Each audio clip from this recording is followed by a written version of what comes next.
2020년 12월 28일 말씀 묵상 시간입니다. 오늘은 시편 41편 1절로 3절 말씀을 통해서 이 땅에서 행복한 사람이라는 제목으로 말씀을 나누고자 합니다. 먼저 1절부터 3절 말씀 함께 읽어보실까요? 가난한 자를 보살피는 자에게 복이 있으며 재앙의 날에 여호와께서 그를 건지시리로다.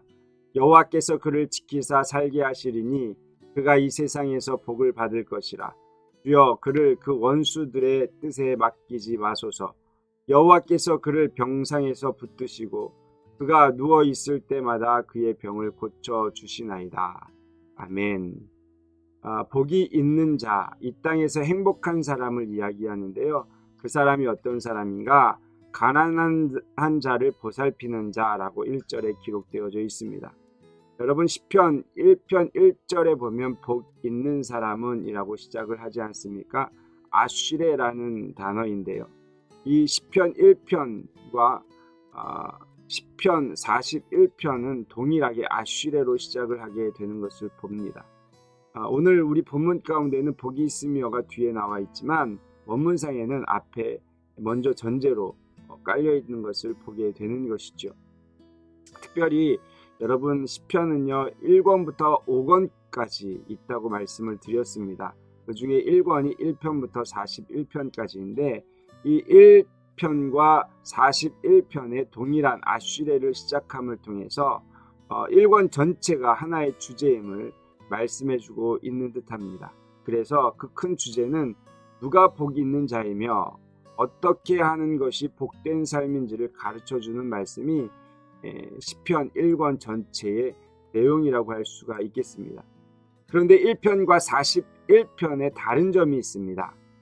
1편에서의 조건은 여호와의 율법을 주야로 묵상하는 것, 즉 하나님과 관계에서 행복의 조건을 찾는다면 오늘 41편은 가난한 자를 보살피는 자로 대인관계, 즉 사회적 약자를 권고하고 돕는 자에게 행복의 조건이 있음을 기록해주고 있다는 거예요. 그러나 이것이 상반되는 것이 아닙니다. 하나님의 계명의 원리이기도 하죠. 하나님과 바른 관계를 가진 자는 하나님께서 명하시는 바 약자를 돕는 일에 열심을 보일 것이기 때문에 그렇습니다. 여러분 하나님에 대한 경외는 이웃 사랑으로 나타나야 하는 것이죠. 그래서 이 땅에서 행복한 사람은 누군가? 바로 가난한 자를 살피는 자. 그러면 오늘 1절에 그 이유가 나와 있는데요. 뒷부분에 재앙의 날에 여호와께서 그를 건지시리로다 말씀하고 있는 것을 보게 됩니다. 하나님께서 보호하시는 보장된 삶이 있다라는 거예요. 그래서 가난한 자를 보살피는 자가 왜 복된가? 왜 행복한가? 재앙의 날에 건지시기 때문이다 라는 것을 기억해야 하는 것이죠. 우리 첫 번째 묵상입니다. 나는 가난한 자를 보살피는 행복을 누리며 살고 있는가? 한번 묵상해 보셨으면 좋겠습니다. 잠언 19장 17절에 이런 말씀이 있어요. 가난한 자를 불쌍히 여기는 것은 여호와께 꾸어 드리는 것이니 그의 선행을 그에게 갚아 주시리라. 그렇습니다. 하나님께서는 우리가 가난한 자를 보살필 때 그것을 보고 그 선행을 갚아주시는 분이다. 그렇게 말씀해 주고 있다는 거예요.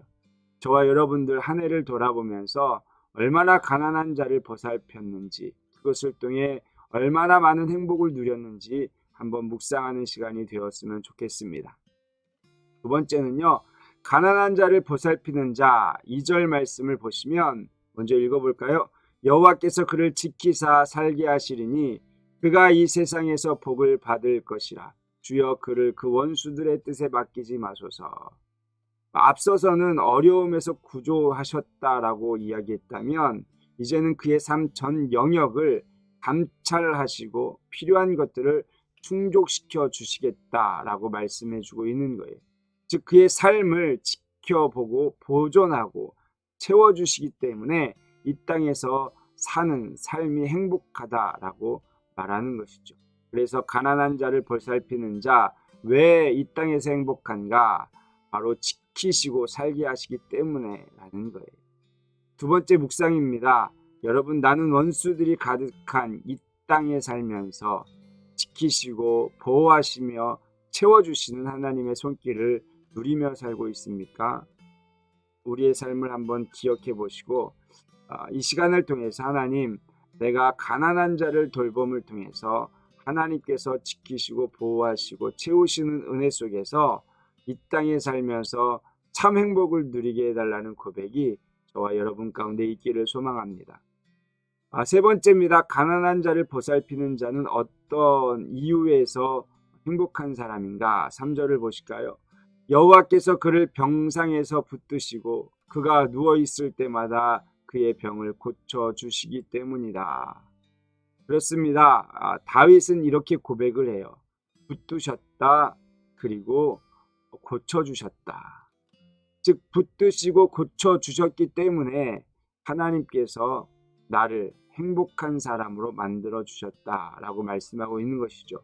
여기서 붙드시고라는 표현은 후원을 하다, 도움을 주다, 원기를 회복시키다 라는 그러한 의미입니다.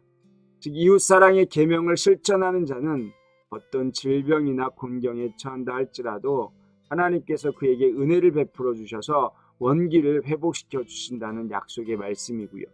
고쳐주시나이다 라는 것은 돌이키다, 변화시키다, 바꾸다 라는 의미가 있습니다. 즉 아픔과 슬픔에 빠져있는 병자가 하나님의 은혜로 기력을 완전히 회복되었다라는 것을 표현하는 단어가 고쳐주시겠다라는 표현입니다. 아마도 이것은 시편 기자였던 다윗이 실제로 경험한 것을 고백한 내용이 아닌가 우리는 생각해 볼 수가 있는 것이죠. 그렇습니다. 다윗은 이 땅 가운데 살아가면서 그가 가난한 자를 돌봐 주었기 때문에 하나님께서 이 땅에 살면서 참 행복이 무엇인지를 누리게 했던, 그래서 그것을 경험했던 사람 중에 한 사람입니다. 그 다윗의 고백인 것이죠. 그래서 우리 세 번째 묵상은요, 다윗의 고백처럼 나를 붙드시고 고쳐주심으로 회복했던 경험이 있는가 한번 우리의 삶을 생각해 보는 것입니다. 여러분, 2020년도 어느덧 끝자락입니다. 한 해를 돌아보건대 다윗의 이 고백이 우리의 고백이 되기를 소망합니다. 사랑하는 성도 여러분, 하나님을 경외함이 이웃사랑으로 나타날 수 있기를 바랍니다. 그래서 죄 많은 이 세상에 살지만 하나님께서 허락하신 진정한 행복을 누리는 저와 여러분 될 수 있기를 주님의 이름으로 축복을 드립니다. 기도하겠습니다. 사랑의 하나님, 감사합니다. 오늘은 이 땅에서 살아가면서 진정 행복한 자가 누구인가를 말씀을 통해 함께 나누었습니다. 그리고 묵상합니다. 하나님, 이 땅에 살면서 가난한 자를 보살필 수 있는 하나님의 마음을 가진 성도님들 될 수 있도록 은혜 베풀어 주시옵소서. 우리가 이웃을 사랑하고 가난한 자를 보살필 때에 하나님께서는 우리에게 재앙의 날에 건져주시겠다 약속하십니다. 뿐만 아니라 지키시고 살게 하시겠다 그렇게 말씀해 주셨습니다. 더불어 병상에서 붙드시고 병을 고쳐주시겠다 약속한 이 약속의 말씀을 기억하며 우리도 이 땅에서 많은 사람들, 특별히 가난한 자를 섬기며 돌봄을 통해서 하나님께서 베풀어 주신 큰 축복을 누리며 이 세상에서 참 행복을 누리며 사는 하나님의 사람들 될 수 있도록 축복하여 주시옵소서. 감사드립니다. 거룩하신 예수 그리스도의 이름으로 기도드렸사옵나이다. 아멘.